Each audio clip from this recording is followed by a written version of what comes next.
Para esta ocasión conversamos con Ana Cecilia Calle, editora de Impar Editores, una editorial independiente que desde aquí celebramos mucho. Bienvenidos. Ana, en primer lugar, bienvenida a Paredro y a nuestra temporada Taller de Palabras con la Cámara de Comercio de Medellín. Hola Camilo, ¿qué tal? Muchas gracias por la invitación. Han pasado muchos libros tuyos por acá, de tu editorial Impar Editores, que acá seguimos mucho y celebramos, pero tú no habías estado, entonces eso me alegra muchísimo. No, a mí también me pone muy contenta. ¿Por qué no arrancamos y nos cuentas cómo nace Impar?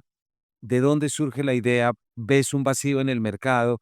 Y luego, ¿cómo fue tu acercamiento al administrativo? Que creo que ese siempre es un tema fundamental. Sí, bueno, Impar salió de de varias conversaciones que tuvimos nosotros. Somos un grupo de amigos y colegas que estudiamos literatura en la Universidad Nacional em, y sentíamos que había. En ese entonces, estamos hablando del 2000, pucha, del 2010, como del 2011, 12, por ahí. Empezaron estas charlas de que de pronto montar un proyecto editorial estaría chévere porque al tiempo em, estos amigos que venían de pregrados en literatura y también colegas que estaban haciendo la maestría de escrituras creativas. Recién había empezado la maestría en escrituras creativas en la Universidad Nacional, em, amigos entonces de la Universidad Distrital y de la Universidad Nacional. Estábamos pensando en cuál era la salida para esos primeros manuscritos de esas maestrías que estaban apenas saliendo y veíamos que había como manuscritos ahí chéveres y de ahí fue saliendo la idea. Nosotros no sabíamos, duramos mucho tiempo pensando em, en el nombre de la editorial y terminamos decantándonos por Impar, que es un verbo que es gemir con hipo, se escribe con H, no es impar y par, sino impar como un verbo de lo improbable. Entonces, sí, entonces por ahí fue que arrancamos y arrancamos apoyándonos recién también empezaban los estímulos de IDARTES a publicaciones emergentes y es gracias a uno de los estímulos de IDARTES que nosotros arrancamos con la colección de ficción. Ana, es muy chévere pensar, yo nunca lo había pensado como una incorporación en un pensum literario, podemos llamarlo así, como una maestría de escrituras creativas. Y luego también lo que pasa en el Caro y Cuervo con la maestría de estudios editoriales y también en la Nacional, que eso pueda ser un músculo atractivo, e interesante para dar pie a editoriales independientes. No había hecho esa conexión, Mm. pero es obvia. Es ver que salen manuscritos y la gran pregunta que uno siempre se hace, incluso siendo jurado, sea de concursos nacionales o locales, es, qué bueno lo que mandan porque es lo que están escribiendo, pero ¿dónde está eso otro que la gente está escribiendo? Sí, exacto. Yo no sé si sigues o si quienes nos escuchan siguen al muy popular Jorge Carrión. Jorge Carrión en su Instagram colecciona eh, libros de editoriales y autores que han pasado por la maestría de la Universidad de Barcelona. Porque resulta que varios de sus estudiantes han terminado montando editoriales, ¿no? Ahora, el riesgo de esto es la autopublicación, ¿no? Yo hago mi propia editorial para publicarme a mí mismo, a mí misma. Eso no necesariamente es digamos, la ruta más recomendable porque uno siempre necesita un poco de distancia. Hay casos, pero yo pensaría que como ya pasaron estos 10 años, yo creo que sí hay una relación entre la aparición de maestrías de escrituras creativas, la aparición de maestrías de estudios editoriales, la consolidación de ese campo editorial, el resurgimiento de las editoriales independientes hace 15 años, eh, como producto de una previa reducción del espectro editorial que teníamos en Colombia con la llegada de Santillana y los grandes grupos que, digamos, podaron cierta bibliodiversidad que existía antes y después empiezan a aparecer todas estas editoriales independientes y nosotros somos como ese fruto de esos, un fruto, digamos, que pasa después, ¿no? Entonces hay como una marca a los 15 años, una marca a los 10 años. En el 2014, 2013, 2014 empezamos a aparecer nosotros.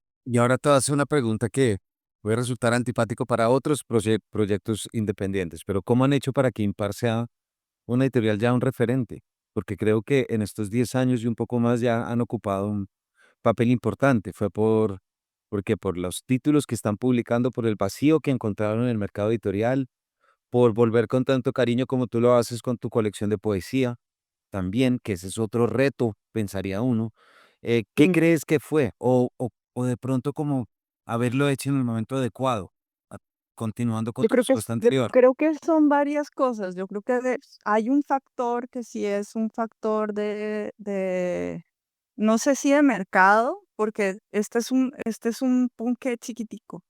La editorial, había otro editor que decía que la edición en Colombia era un barrio, y sí, porque es un sector muy pequeño, todos nos conocemos entre todos, eh, y yo creo que en parte tiene que ver con una seriedad que nosotros tenemos con el trabajo editorial. Nosotros somos bastante serios en ese sentido, en el sentido de que también nos gusta trabajar los manuscritos, es decir, nosotros, a mí la edición anglosajona, que es una edición que imagina el editor literario como con mayor potestad para el desarrollo de los libros, es un tipo de edición que a mí siempre me ha gustado mucho, donde uno es un poquito más metiche, pero eso significa que uno se demora más.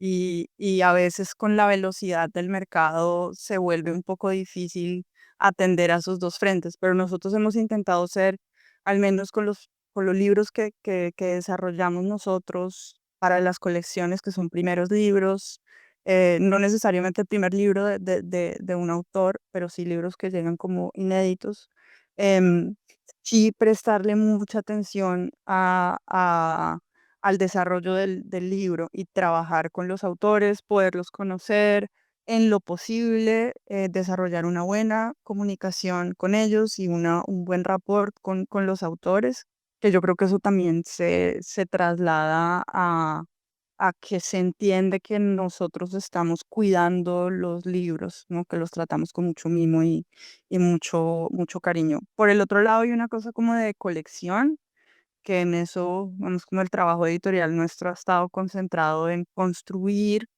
una colección de ficción y una colección de poesía. Hace poco y empezamos a trabajar también en una colección de no ficción, eh, pero la idea era, cuando empezamos a trabajar, el pensamiento mío y de los colegas era: necesitamos que de lejos se vea que este es un libro impar. O sea, ¿cuáles son esos elementos que se repiten? ¿Cuáles son esos elementos que la tipografía, los colores, el uso de ciertas imágenes, cierta distribución, cierta manera de hablar de los textos, que la gente diga y los libreros digan: ah, este tiene que ser de impar, ¿no? El tamaño, que eran libros bolsilleros, etcétera, etcétera, como que eso ayudó, yo creo que, y fuimos bastante consistentes, y ya ahorita nos estamos empezando a salir del molde, porque ya sentimos que ya después de 10 años ya lo podemos hacer. Eso sería como lo que yo diría, muy modestamente, pero también están los lectores, o sea, estamos aquí gracias a que hay gente que nos lee, gente a la que le gusta, gente que va a las ferias y nos ya han comprado, ¿no? Como que también Claro, se genera una confianza, ¿no? fidelizan a un lector. Pero antes de llegar al lector, Ana, me intriga mucho dos cosas que acabas de decir, el trabajo con manuscritos y el trabajo con el autor, que parecen ser lo mismo, pero no deben ser lo mismo. Porque una cosa es entrar a conocer al autor, saber cómo trabaja, cómo recibe las sugerencias, este tipo de cosas, y otra cosa es trabajar sobre el producto final de esa interacción. ¿Cuáles son, me gustaría preguntarte, por un lado, cuáles son como esas dificultades que puede presentar, y esto para todos esos autores noveles que nos están escuchando ahorita, para que cuando envíen ese manuscrito y les digan, venga, hay cosas que cambiar, sepan que hay que atender y que hay que escuchar, por un lado, y por el otro, cuando trabajas el manuscrito, ¿qué le buscas? ¿Qué le encuentras? ¿Cómo lees? Hay varias cosas. hay una cosa que es de sintonía, que a veces cuando uno se encuentra con un manuscrito, sien- hay una sensación, ¿no? Y el punto es transformar esas sensaciones de uno como editor. Esto es más para los editores que para los autores. Transformar una sensación, yo creo que yo lo he dicho varias veces en otros contextos, transformar una sensación de aquí hay algo que está bueno y también hay algo que, que no, es transformar ese no en unas sugerencias informadas, informadas por las lecturas previas que uno tiene, entonces un editor es un gran lector, pero también la sensibilidad no es necesariamente como gusto, ¿no? No estamos hablando de tener buen gusto o tener mal gusto, sino eh, cuando uno puede reconocer también que un manuscrito no es para uno. Yo soy pésima lectora de ciencia ficción, pésima. De Weird soy muy mal. Me encantan los colegas de Vestigio, he leído algunos libros, pero este no es el género para mí. ¿No? Entonces yo sé que yo no soy la mejor lectora para este tipo de manuscritos. Cuando uno trabaja en colectivo, uno sabe que este manuscrito debería ser para X o Y, porque es la persona que tiene más sensibilidad para eso. Para los lectores, pues no necesariamente hay una cosa, yo creo que esto lo dicen otros editores, ¿no? Que hay, nosotros no somos una editorial de gusto masivo, no necesariamente estamos detrás del, del trend de moda, no estamos detrás de que si Iba a decir, y la tampoco les interesa hacerlo, no es el modelo que ustedes tienen. pues no, no, porque también esas historias tienden a irse a otras editoriales, ¿sabes? Entonces digamos, esos libros siguen otro rumbo. Las sagas juveniles, las sagas históricas, por ejemplo, las personas que escriben, el primer consejo es miren bien esos catálogos de esas editoriales, ¿sí? Mi texto sí resuena con esto que yo veo acá, si realmente les gusta mucho una editorial, vayan, cómprense un libro y léanlo para ver si ustedes también sienten esa afinidad y esa sensibilidad. Ese es un muy buen paso como para comenzar. Yo creo que hay unos vaivenes del mercado que hacen que haya unos temas que estén más de moda que otros, pero pues como vaivenes del mercado, pues también se irán. Entonces a veces esos son libros que mm, la espuma del chocolate se arma muy rápido y después se baja esa espuma del chocolate y ese chocolate se enfría y cuando el chocolate está frío, el chocolate ya no se consume. Entonces, no, esos ciclos del mercado también hay que Una tenerlos. buena manera, una buena manera de ponerlo, sí. Y hay que estar pendiente de esa espuma tanto como se lee como editora y también como se escribe. Y no Ujú, escribir para generar la espuma, porque esos son los libros que son como disparos fallidos o como un brote que queda y que luego se pierde. ujú, exactamente. Y pues nada, o sea, cuando hay un personaje que promete, cuando hay un personaje que tiene algo, que quiere lograr algo, que produce un efecto, que nos produce una sensación, nos genera una atracción, el dilema por el que está atravesando, y no necesariamente es pomposo, ¿cierto? Excesivamente autobiográfico. Yo ahora estoy como no en un quest en contra de los contenidos del yo, pero el yo es una trampa, Ya. lo es otra. ¿No?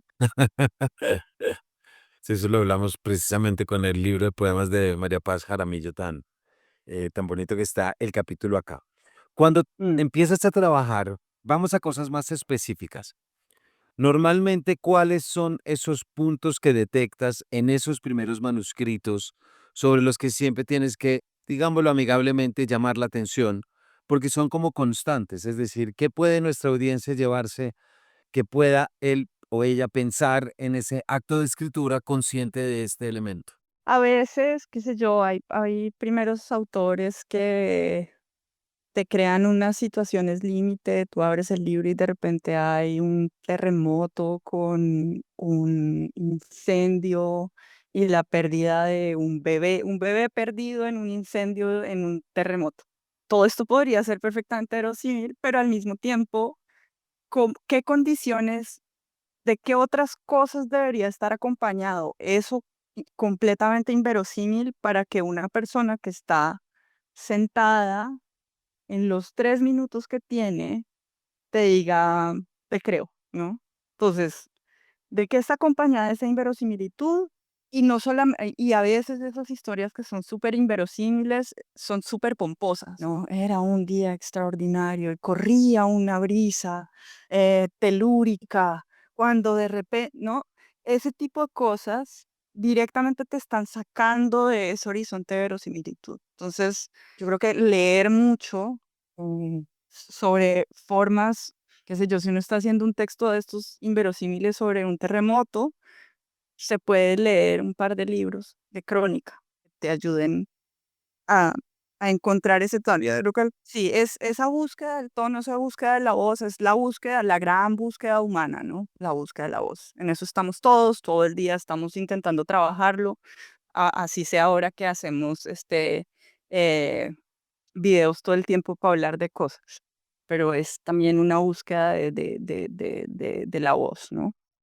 Y esto me imagino que nos estás hablando en un plano narrativo. ¿Cómo lo Sí. buscas también en el plano poético? En la poesía tiene que ver con ritmo, tiene que ver con estructura, tiene que ver con, no necesariamente la estructura de un libro, ¿no? Tam- en la manera en la que están ordenados los poemas, pero sobre todo en el trabajo con las imágenes. Es decir, es como la sensación después de que uno va a cine, Camilo, cuando uno sale de la película y se queda pensando, ¿no? Y va y se toma una cerveza con la persona con la que fue, ¿no? O, qué sé yo, apaga la tele y se queda pensando. Y al día siguiente uno sigue pensando. Es porque hay una imagen que fue efectiva y se quedó. Y después uno puede relatar esa imagen y le puede decir, había una escena en la que tal cosa. Eso mismo pasa con la poesía. La poesía es fundamentalmente la construcción de una imagen. Juan Felipe Robledo, el poeta querido, decía siempre que la, la poesía a veces era como una instantánea que uno tomaba, ¿no? Entonces es como lograr fijar un momento eh, y que ese momento después uno pueda recrearlo. Si se queda esa sensación, es efectivo.